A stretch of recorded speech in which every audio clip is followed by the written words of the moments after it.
பொதுவாக எல்லாருமே அந்த தலைவாசல் 7க்கு 3 7க்கு 3 இப்படி எல்லாம் வச்சா போதும், ஏதோ ஒரு அளவில் உச்சப்பகுதியிலே வச்சாலும் வச்சா போதும் அப்படிங்கிறத வைக்கிறாங்க. அதுதான் முற்றிலும் தவறு.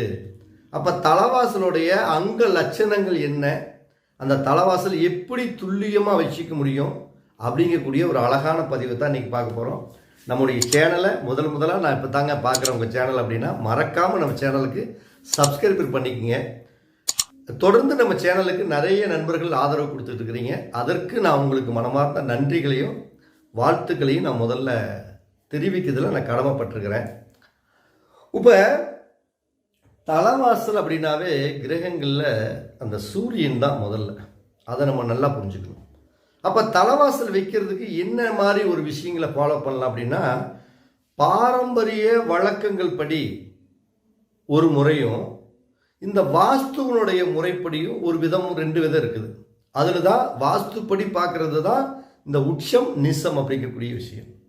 இந்த பாரம்பரிய மனையடி சாஸ்திர பிரகாரம் அப்படிங்கிறது இந்த இருக்கக்கூடிய இடங்கள் எந்த திசையாக இருந்தாலும் சரி, அந்த திசை உள்ள பகுதிகளில் 9 கிரகங்களாக பிரித்து அதில் நிறைய நண்பர்கள் சூரியனுடைய பகுதியில் தலைவாசல் வைக்கக்கூடாதுன்னு நிறைய பேர் சொல்லிட்டு இருக்காங்க. ஆனால் நம்ம அதுக்கு முற்றிலும் சூரியனுடைய பகுதியிலையும் சந்திரனுடைய பகுதியிலையும் புதனுடைய பகுதியிலையும் குருவுடைய பகுதியிலையும் தலைவாசல் வைக்கும் பொழுது மிகுந்த ராஜ யோகத்தை கொடுக்கும் அப்படிங்கிறத நம்ம அனுபவத்தில் நிறைய புரிஞ்சிருக்கிறோம், அனுபவத்தில் தெரிஞ்சிருக்கிறோம், சக்ஸஸ் பண்ணி நீண்ட காலமாகவும் பார்த்துருக்குறோம்.